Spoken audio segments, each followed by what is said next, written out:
Welcome back, and let's take you to the Kempinski Hotel, where the 5th Africa Rising Conference by the International Advertising Association is underway.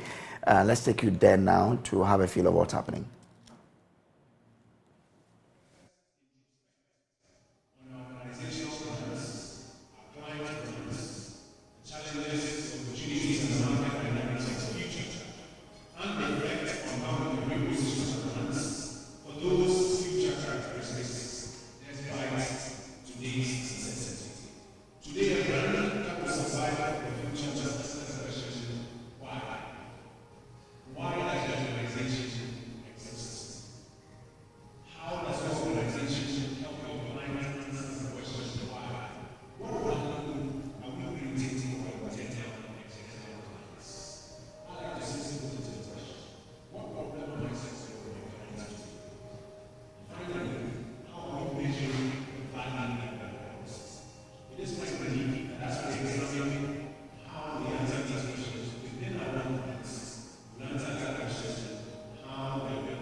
So as you can see, we had exciting and insightful conversations yesterday, beginning, of course, with a welcome address by our own Mrs. Nokodria, the Vice President and Area Director Africa of the IAA, who spoke on the rich heritage of the IAA and how the association has consistently been at the forefront in advocating for crucial industry issues such as freedom of commercial speech, promoting self-regulation, fostering responsible advertising, and dedicating itself to education and development.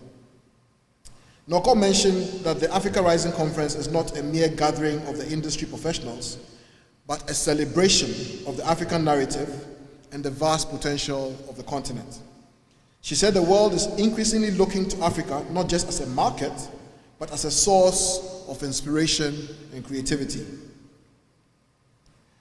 She went on to say that the Africa Rising Leadership Conference serves as a platform that industry professionals meet to share insights into the changing landscape, not only within Africa, but also on the global stage. Of course, she added that this year's theme underscores the necessity for us to embrace, adapt to new technologies, and anticipate shifts in consumer behavior. We then heard from my boss and friend, the World Chairman and President of the IAA, Sasan Saidi, who encouraged us as marketers to imbibe the values of teamwork, collaboration culture, camaraderie, and care, as epitomized by the Ikuapem tribe of Ghana. He said these values will make us human-centric when we cascade them into our business operations. SARS was followed by our own president, the President of the Advertising Association of Ghana, Andrew Aka, who charged Africa to not only embrace the change that is going on around us, but to adapt and participate fully in the sharing of our future. To do this, he left us with a few nuggets. He said Africa must, 1, leverage the power of technology, 2, make innovation a priority, and 3, adopt sustainability initiatives. Andrew was followed by our guest of honor, who we had kept waiting, the Honorable Minister of Information, Kojo Oppong Nkrumah. And he shared 7 parameters by which both private sector and public sector brands can assess their future readiness. Solid speech he shared with us, very worthy of a keynote and a guest of honor's remarks. His 7 parameters included 1, clarity about our brands, personal, corporate, or nation, the purpose of the brand, norms that brands should adhere to, 4, the structures designed to deliver value for customers or citizens, 5, value for both internal and external clients, 6, measurements or KPIs by which we measure progress, and 7, rewards and sanctions for people who uphold the brand values and people who don't. Then we went on a break and came back. Then we had a keynote speaker Yesterday, the founder and CEO of Zipe, Mr. Andrew Techiapia, Zipe is Ghana's #1 company at the moment. The other Andrew, not our president, but our keynote speaker, made it clear that there cannot be a conversation about an Africa that is rising without being intentional about protecting its youth because of their contribution to African economies. He advocated for what he calls the messy moment, where there is a persistent and deliberate effort to promote African brands and turn them into global ones. To reimagine and build Africa, he asked that, 1, we let our creativity go and look at how we tell our story differently. 2, we reimagine our world by letting ideation thrive. 3, he asked that we change the narrative so African businesses can scale. 4, that we have the youth represented in the public policy making process. 5, we elect builders to drive our economies. And 6, that we rethink our financial services and look for new commodities. After Andrew and the break came Frederick Boristrom, Director, International Agency, EMEA and LATAM for LinkedIn. But equally, and perhaps on this stage more importantly, the Senior Vice President of the IAA, which essentially means he's the President in waiting. So he's our next President beginning October next year. Frederick presented evidence that showed why it is critical for brands to prioritize customer promises over brand promises because of the enormous benefits it brings a brand. He said a promise does not make the customer feel important, but also does not only make the customer feel important, but also creates a tribe between a brand and its customers. He encouraged us to make promises to our customers that are valuable and deliverable. He captured the essence of his presentation in a quote by Roger Martin, which I will repeat this morning. It says, a brand is nothing more or less than a promise that is made and fulfilled consistently and repeatedly to the point that the customer has complete confidence it will be fulfilled the next time. Letopo Masaba talked on the country called Africa. She charged us to be deliberate and intentional about creating the future we want to see for generations after us. She then took us on a journey to uncover how China and India, what she called Chindia, leveraged research and development to change the narrative about their products, services, and respective countries. Her call to action was clear. 1, ignore the youth at your peril. 2, innovate or perish. 3, the world is telling our story. It's time for us to tell our own story. 4, we must see culture and create industries as drivers of economies. And 5, we need to speed and scale ecosystems because the world is much bigger than we think. A fireside chat with Guy Parker, Chief Executive of the UK Advertising Standards Authority, and Dr. Lekan Foladopo, Registrar of the Advertising Regulators Council of Nigeria, ACON, explored the topic of integrity, responsibility, and control, and how ad self-regulation can help brands shape the future. The discussion revealed the interesting dynamics of how advertising regulation is done in different parts of the world. Payne Baden, the CEO of Margins Group, used the success of the Ghana identification system to illustrate how technology and public policy can help Africa rise. He believes that Africa Rising must begin with identity because it's the foundation from which everything else flows. Mehdi Akutu, another local Univa great, who is now Senior Vice President at Olam Agri in Nigeria, encouraged brands to be sensitive to issues of diversity, equity, and inclusion, which we will speak about today when Ivan takes the stage. But brands need to be sensitive to D&I when she addressed the topic, building deeper consumer relations for future-ready brands. She said arts must speak to the realities of people at various stages of life so that they can relate to them. We also heard from the National Lotto Authority and how it's been preparing itself to confront the future when its director, Samia Uku, shared the story of a revived NLA. After Samia Uku, we heard from Anika, CEO of Nomad Advertising, who spoke on creativity development, building brands in a rapidly developing Africa. A panel discussion led by Bernard Avler, the host of the morning show on City TV, had Franklin Soa, head of sales and marketing graphic communications group, and an executive member of CIMG, and Dr. Linda Now, the University of Professional Studies, USA, UPSA. They spoke about the collaboration and partnership between academia and industry. We ended yesterday with a presentation from the CEO of the Ghana Tourism Authority, Akwesi Agyeman. Akwesi spoke about the government's Year of Return program as a case for building future-ready brands. For Akwesi, what made the program a future-ready brand was the fact that it was 1, purpose-driven, 2, customer-centric, 3, innovative and adaptable, and 4, based on sustainability and social responsibility principles. In ending, he encouraged brands who want to be future-ready to embrace the heritage and culture of their target, create memorable experiences, drive social impact and sustainability, forge strategic partnerships, and measure and adapt. So that sums up yesterday's session. And I want to thank all our speakers and those of you who were on time yesterday for making sure that we had a great session. Starting day 2 of Africa Rising 6 for us is Prefect Yao Nsako. Our keynote speaker today is many things. Let's start with the fact that he was my prefect when I was in high school, so he will forever remain my big brother. He's been CEO of Unilever in Ghana and Nigeria. He's a marketer true and true.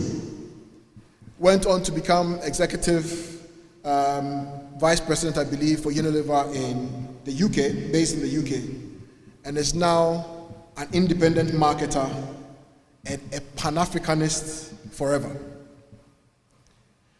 As usual, Yao's topic is provocative, but one that I can relate to on many levels. And I'm sure all of us can relate to it on many levels. His topic is, "Them belly full, but we're hungry." Let's see where Yao takes us with this one. Ladies and gentlemen, let's welcome back on the Africa Rising stage, the Yao Nsako.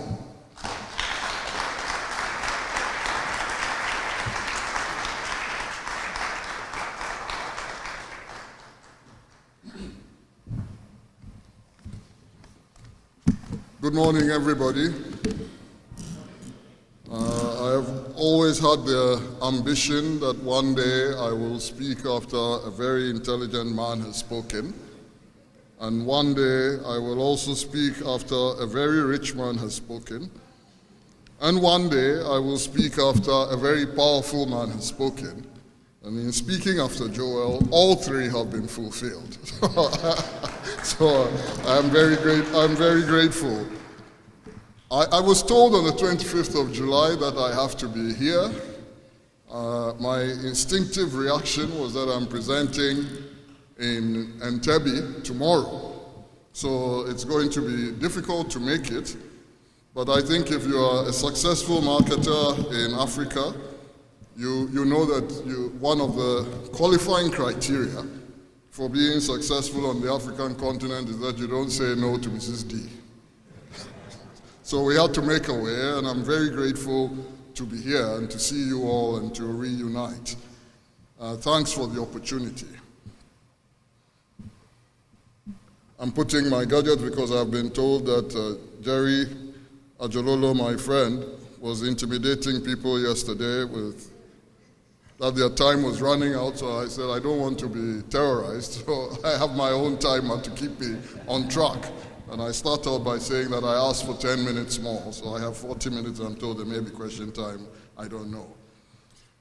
When I'm giving strict timing, I like to stick to my notes so that we I get exactly the message that I want out.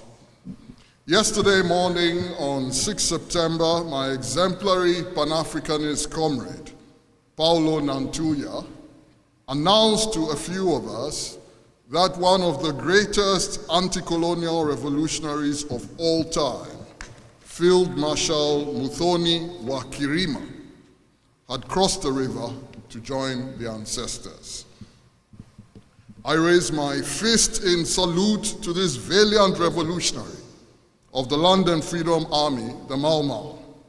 May she convey my immeasurable gratitude to Field Marshal Didan Kimati, General China, General Matenge, and indeed all the valiant revolutionaries that prosecuted the Mau Mau anti-colonial struggle. I also want to salute Michere Gitai Mugo, Ngugi wa Miri, and Ngugi wa Thiong'o, the three people from whom I learned the most about the Mau Mau. On my reading list in the next few months are 3 more books on the Mau Mau by other Kenyan authors. I salute them all. I denounce the acquisitive, greedy, and predatory ruling elites of post-colonial Kenya. They sat and watched as a valiant revolutionary like Field Marshal Muthoni Wakirima, a woman who gave all she had in pursuit of freedom and dignity of her compatriots, had to sell lemons to make a living. Field Marshal Muthoni Wakirima said in words that must haunt us all, "Sometimes we did not even have time to bury our comrades.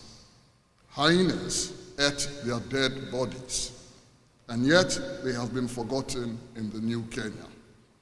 In the new Kenya, where, to use the immortal words of another martyr, J.M. Kariuki, a society of 10 millionaires and 10 million beggars was created.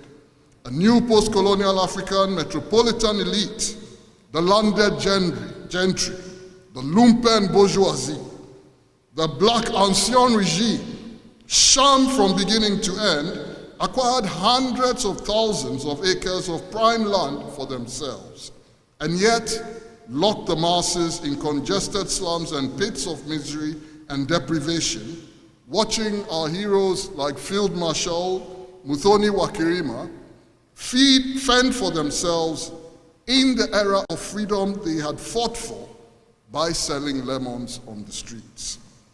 Ngugi wa Thiong'o dramatized this in Petals of Blood when he portrayed a character who lost a leg fighting for liberation, sitting by the street selling oranges, while his compatriots that used to betray and send the dead bodies of the liberation fighters to the colonialists were now the ruling elite driving in expensive cars, blowing dust on his face.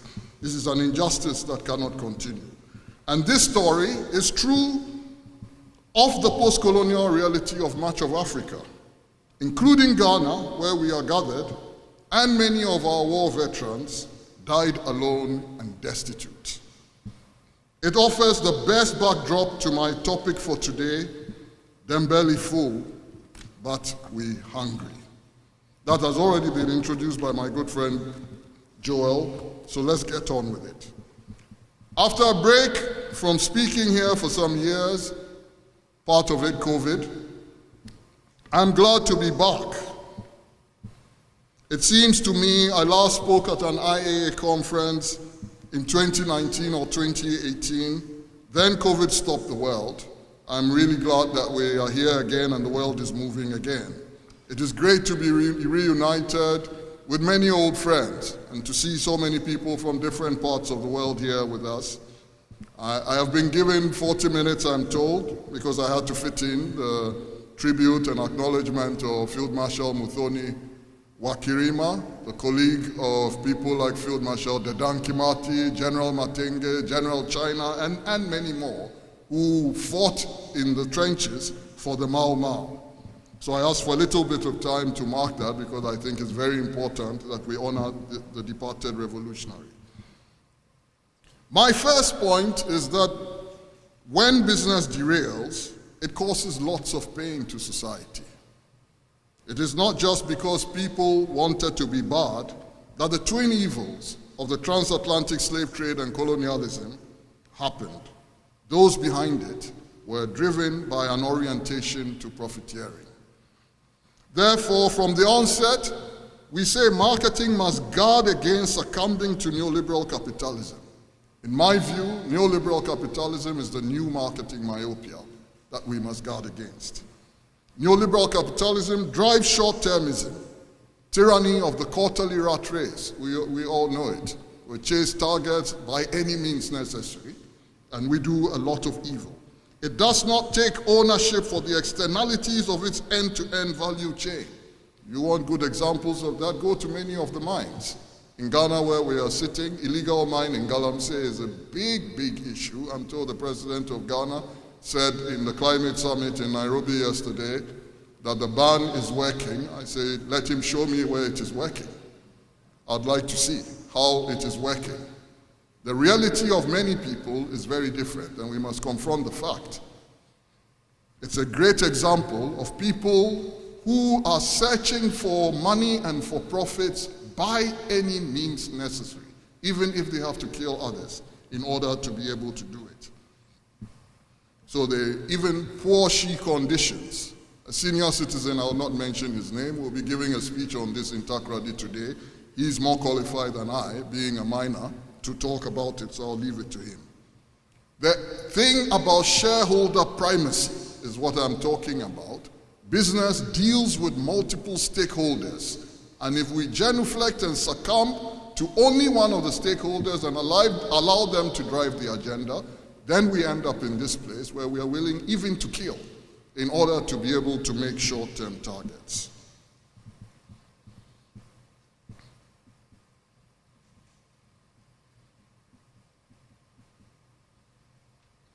The great tragedy of neoliberal capitalism is that it produces dangerous income polarization in society. The system, which no doubt has produced huge wealth for a few shareholders by any means necessary, leaves the majority in mass misery. Examples of the evidence of this are what you see on the chart. I'm not sure whether you can... Why is it not showing up? I expected my charts to be up, so I just looked behind me and I see that it's not there, so I'm looking at my own charts. I'll continue as you try and sort it out, because I can do without this chart, but for the next ones you have to get it. You have to get them on. Or is that not how it worked for everybody? Yeah, so somebody's trying to sabotage me, and if you try to sabotage me, I stop the world and demand justice before we continue. So should I move on? Or should I give you, it will come, okay. So the system, which no doubt has produced huge wealth for a few shareholders by any means necessary, leaves the majority in mass misery.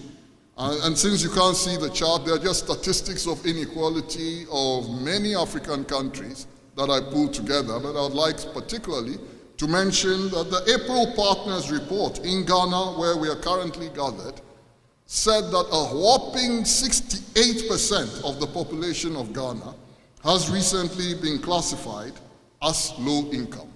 This report was only issued in June 2023, so glad that it's up. When Joel promises, he delivers. So that's why I continued, I trust him. The rich, they keep their own company and they deliver to people like me.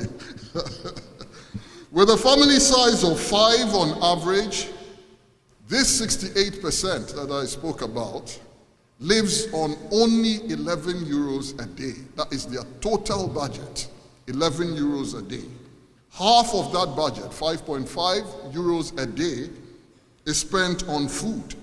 The implication is that everything else in this life, for those 5 people, must fit into 5.5 euros a day. That remains, apart from food.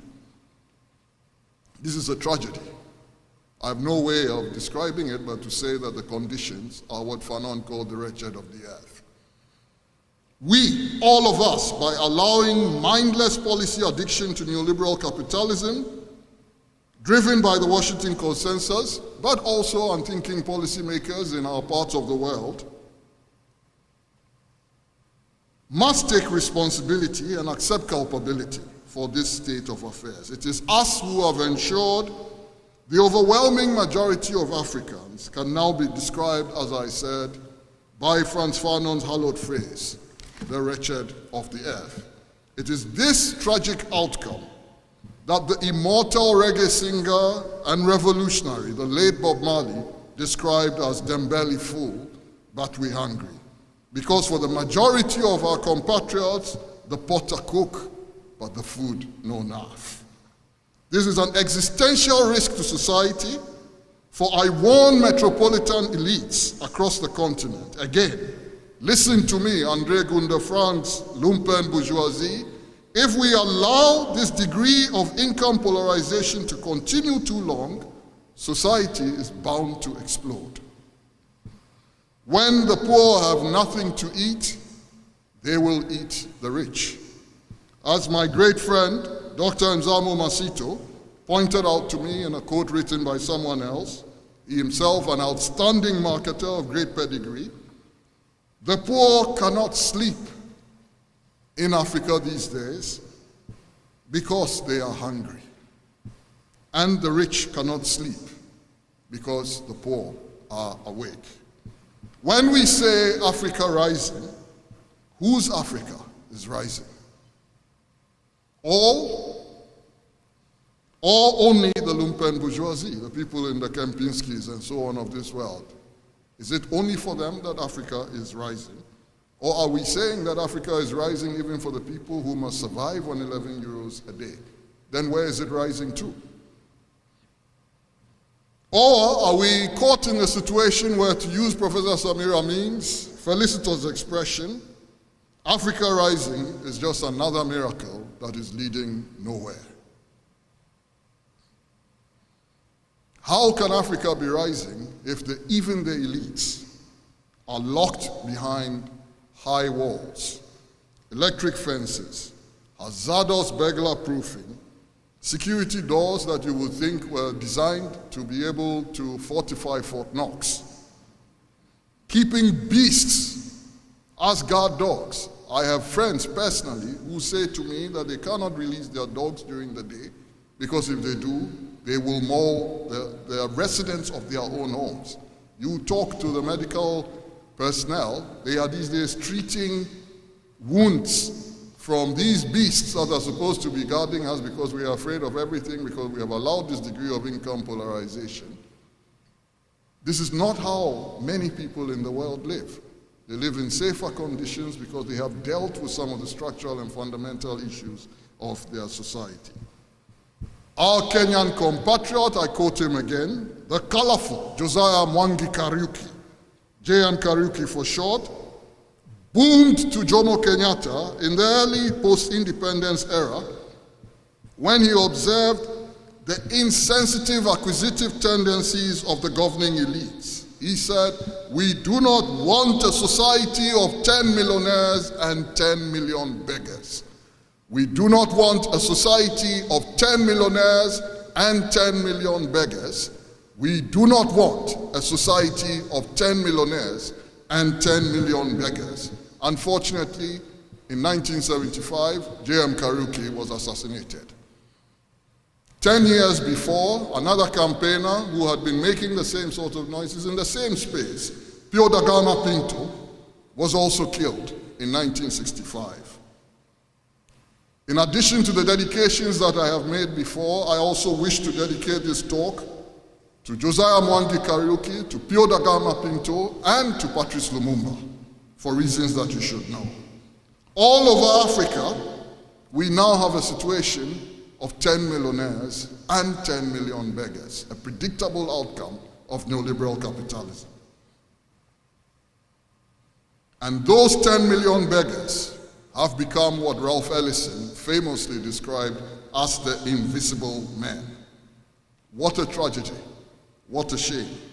Neoliberal capitalism has never worked anywhere to create wholesome societies. It will never work because it can never work. Marketing in Africa must stand up to be counted. On whose side are we?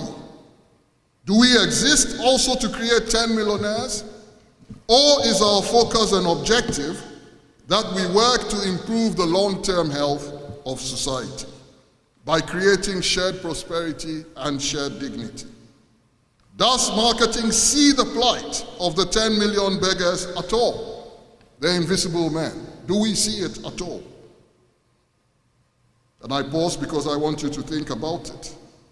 Are marketers, people like you and I, willing and able to go among the poor respectfully in the ghettos? I'm told that one of the ways that we solve our conscience is that we should not refer to them as ghettos. What are they? If we don't want to live there, what are they? Do we want to go into the ghettos and the slums and the hovels and the favelas? Not for me any of this sort of political correctness, things that we bring justice by avoiding reality, by giving new euphemisms to ugly realities that we don't want to confront. To really engage with our compatriots, to deeply and intimately understand their needs, so we can provide through our brands real solutions that improve people's lives. I point out to you again, the people that live there, they are in the majority. In this country, it is 68% of the population that is low income. Sometimes we allow ourselves, when we are in these communities, to think that we are in the majority. The poor, they are in the majority, not the bourgeoisie. In my view, that is the sacred task of all marketers, providing through our brands solutions that improve the long-term health of society. The African marketer and the marketer in Africa, because they're not always the same, must never forget this. Deng Xiaoping, in my view, easily and by a considerable distance, the most successful in terms of impact, for who else has initiated reforms that took 800 million people out of poverty, the most successful leader the human race has ever produced in its entire existence, teaches a lesson. He focused first on the 80% of Chinese, 800 million at the time, who were peasants living in rural areas. Deng Xiaoping insisted that if the living conditions of peasants, the rural folk, did not improve, China would never be a stable society. Do African elites and African marketers get this? Or do we live in places like this and get a false sense of stability? Those of us in West Africa and those who are monitoring it are beginning to see the consequences of this prolonged neoliberalism. Coup d'etats are popping up everywhere. I don't say that they are the solution. Be clear, I am against all military coups. So I don't believe that that's the solution. I do not believe that a group of soldiers should ever sit somewhere and by themselves decide that they want to overthrow a system. A coup d'etat is not the military acting as an establishment. It's a gang of usurpers, indisciplined, conspirators, cliquish, who just decide that they want to overthrow. They have absolutely no political mandate to do that. But we have a responsibility also to decrease the structural causative factors in society so that those interventions will not happen. And marketers, like every other profession, they too have a role in this. As Langston Hughes warned all those years ago, what happens to a dream deferred? It explodes. And if we allow our democracies to become a dream deferred, our societies will also explode. And when they explode, they will take us all down. It's not just the poor. All of us will go down. This country has illustrations that I'm not going to take you back to. Are we drowning in the neoliberal illusion that marketing started in around 1960? They teach this in some of the business schools. They say Theodore Levitt wrote an article and then suddenly marketing started and exists to sell more and more stuff to more and more people at higher and higher prices so that a few shareholders, the 10 millionaires, can become mega rich. Therefore, we chase short-term targets by any means necessary. No, marketing is an old and very noble profession. This generation of marketers must never forget it is an old and noble profession. Marketing is as old as the hills. 3,000 years before Christ, in Thebes, ancient Egypt, there is now archaeological evidence, incontrovertible, that marketing existed. In writing on papyrus, there was advertising for baskets that were being made by the weaving industry of Thebes, 3,000 BC. Those who teach in business schools that it has its origins in 1960 don't know what they're talking about. It's just a neoliberal illusion and delusion that carries on. And we think that everything in life only began when we were born. Professor Theodore Levitt was a really great mind. And he had some great things to say. And he had noble values. In my view, in what was his magnum opus that was published in the Harvard Business Review of 1960, Marketing Myopia, and has remained relevant, in my view, for 63 years. It's not easy to endure for that long in the competitive academic landscape, through all the changing scenes of life. I'll just read to you what he said. I know that Joel always envies me because I have good eyesight, and he's younger than me, but he has to look through magnifying glasses before he can read. Levitt said, "The difference between marketing and selling is more than semantic. Selling focuses on the needs of the seller, marketing on the needs of the buyer. Selling is preoccupied with the seller's need to convert the product into cash, marketing with the idea of satisfying the needs of the customer by means of the product and the whole cluster of things associated with creating and finally consuming it." I really do not need to explain that any further to a distinguished group like you. But then came the bad news. Well, Levitt was actually after them, but it is important to realize that we had the bad news. Unfortunately, not everyone was as noble as Theodore Levitt, Professor Theodore Levitt. I will read again verbatim. I usually don't like to read charts, but I'm trying to establish some points, so I will read again. From some of the most outspoken champions of neoliberal capitalism. Professor Milton Friedman was a very influential man indeed. He was the undisputed dean of neoliberal thinking in his day and leader of the so-called Chicago School. Friedman won the Nobel Prize for Economics in 1976. He was simultaneously, listen to this, simultaneously senior advisor to some of the most neoliberal leaders of modern human history. Simultaneously, he was a senior advisor to Ronald Reagan, to Margaret Thatcher, and to General Augusto Pinochet.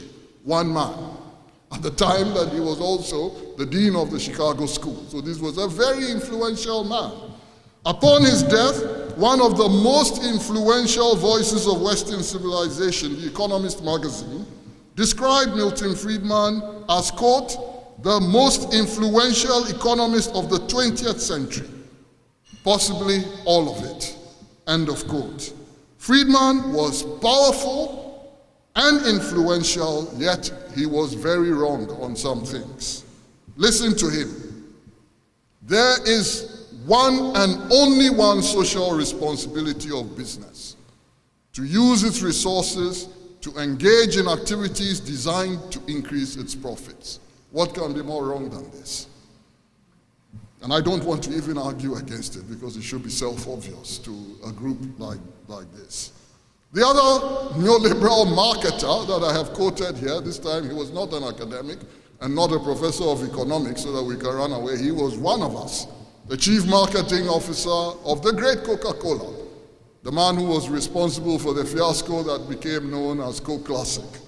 Sergio Zaiman titled his own book on marketing, The End of Marketing as We Know It.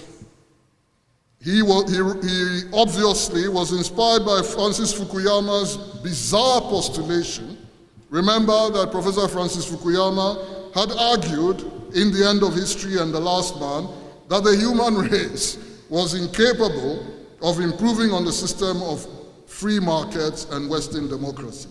I usually describe this as ridiculous and nonsensical hubris, and I don't even like to engage in the argument about it, how you can say that the human race has finally evolved and Western democracy and free markets is the final stage of evolution for all civilization is the most hubristic statement, but such were the times. It was when the Soviet Union had fallen and there was a huge amount of euphoria. Fukuyama made these sorts of declarations.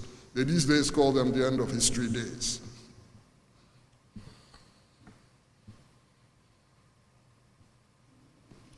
Neoliberal capitalism is destroying, I hope you can see that, the font is a little small, is destroying our very planet in order to profiteer. And I've just given a few random examples from industry that occur to people like ourselves in everyday marketing stuff. Neoliberal capitalism is destroying our very planet in order to profiteer and benefit only the shareholder. In the interest of time, I must move on, but on the chart are some common but terrible precedents the marketing profession is responsible for. And frankly, we must see to it that our profession banishes this sort of thing. That it targets young people, for example, to get them into tobacco so you can make money for the shareholder. This is abominable. That we sell sugary stuff to people just because we want to make money for shareholder. We don't care about the epidemic of obesity, and I could go on and on and on. And it is our responsibility to deal with that. At the peak of his powers and influence, Ahmed Sekou Touré, the African revolutionary, would thunder, only the people make their own history, only the people make their own history.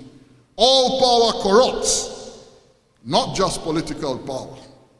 Marketing power too corrupts. We have huge budgets, we must make choices on what we communicate, those things influence culture, and therefore, with the power in our hands, we too can be corrupted. And that's the point that I'm trying to make there. At some point in time, all power is tempted by the abuse of power. Therefore, marketing must develop strong values and ethics and principles that guide it in what it does, and not just succumb to chasing short-term profits at any cost to society to make shareholders happy. We are faced with a battle between degeneration and regeneration as marketeers. If we are engaged with the people, we must stay on the side of regeneration to secure the long-term health of society. More liberty, more egalitarian opportunity, more fraternity. The French revolutionaries, no matter what became of that revolution, called it liberté, égalité, fraternité, has to be our guiding principle. That we are trying to create through what we do, shared dignity and shared prosperity to allow our fellow human beings to live up to their full potential.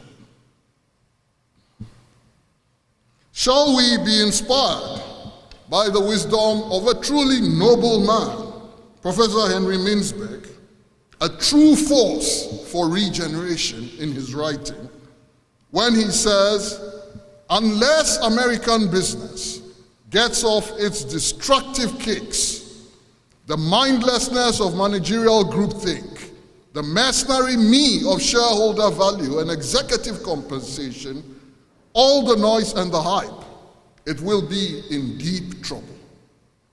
So much of this activity is deadening and just plain socially bankrupt. He was saying this in 1999.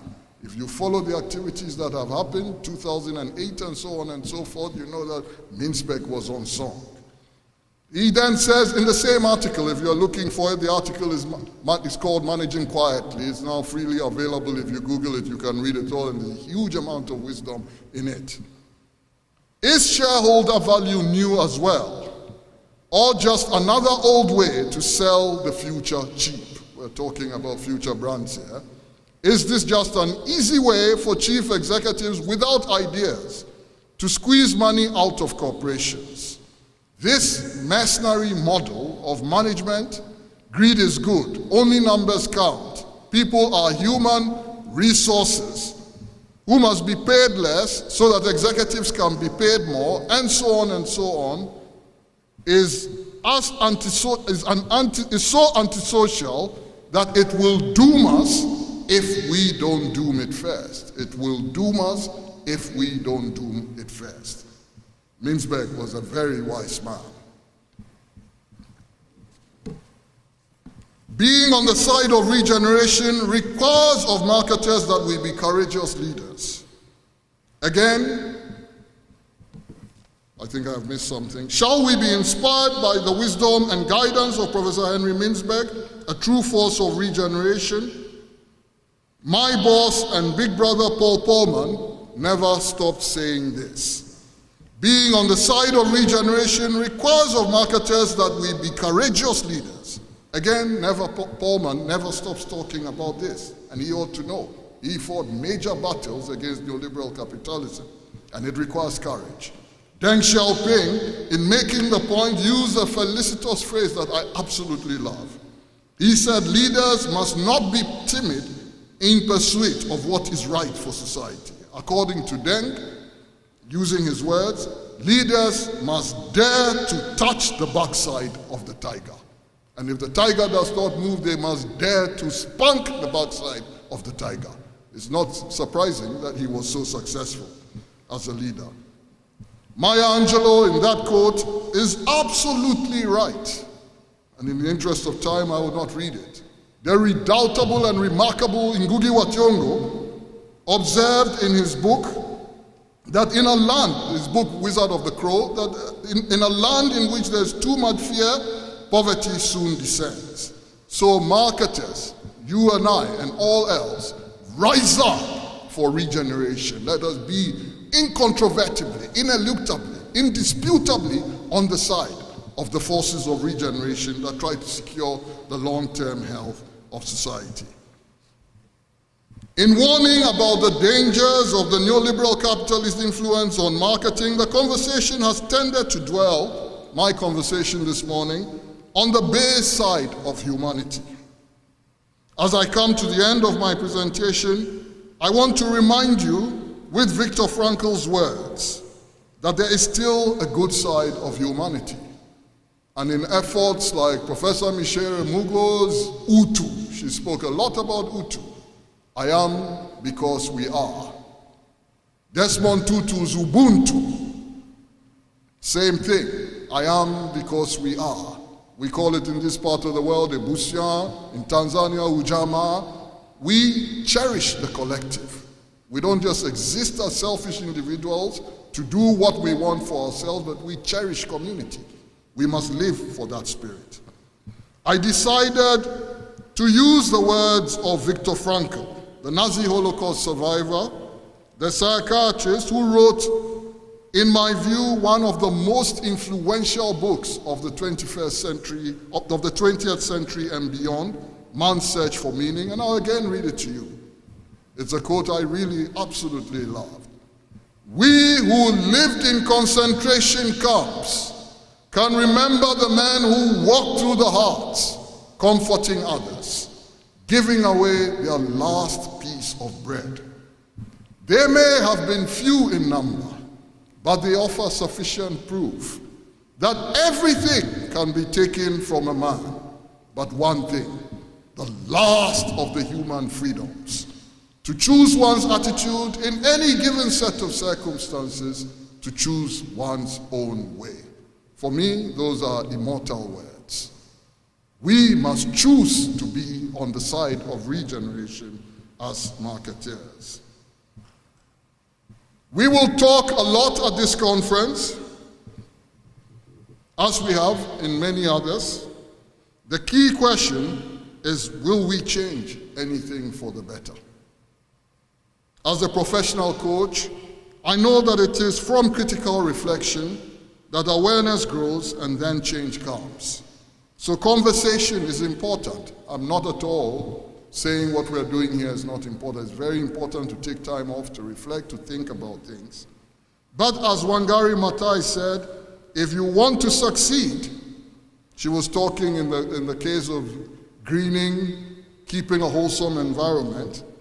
If you want to do that, it is not just about giving speeches.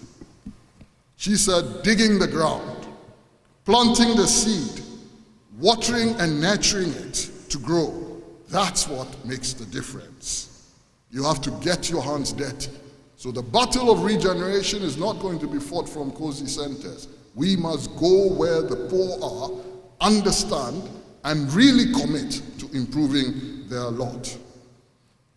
If we buy into the agenda, we must focus on execution. What we talk, we must make happen. And that's what I think the revolutionary thinker, Karl Marx, inscribed on his tomb, if you visit it, that's what he meant when he said, philosophers have hitherto interpreted the world. Or let me quote exactly what is there. Philosophers have hitherto only interpreted the world in various ways. The point is to change it. That is the challenge for us as marketers as well. When we posit all these high-sounding values and principles, we must now go out into the community and make it happen. In search of regeneration of society and securing the long-term health of society, we must never stop. Marketers must become revolutionaries, the militants of the revolution for really improving the long-term health of society and keep moving toward the goal. It will not be done in one moment. And know that neoliberal capitalism will fight back because the profit motive, profiteering, there's nothing wrong with profits. I have absolutely no problem with that. You do a good job, you get a return for it. But profiteering is that you are willing to destroy society to make a buck. That's absolutely evil.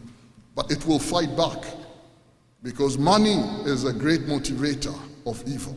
So it will fight back. And therefore, the forces of regeneration must be willing to stand up and also fight. In his immortal speech, Life's Blueprint, the Venerable Reverend Dr. Martin Luther King Jr. ended by invoking that outstanding African-American writer, Langston Hughes. I now borrow it. African marketers and marketers in Africa, if you can't fly, run. If you can't run, walk. If you can't walk, crawl. But whatever happens, by all means, keep moving. I end with the slogan of the anti-colonial liberation fighters and revolutionaries in Portuguese-speaking Africa. The people who were joined by Comandante Fidel Castro's people who came to Africa to fight and die. I mention that because we must remember that the solidarity of the progressive forces of the world is with us. People like Olof Palme, because Frederick is here, I must mention that. They supported, he died because of the positions that he had taken about freedom and liberation for people like us. We must never forget that they are with us. I end with their slogan. A luta continua. Hasta la victoria semper. Victoria asceta. The struggle continues, always towards victory. Victory is certain. Thank you very much. I'm done. Ladies and gentlemen, and now,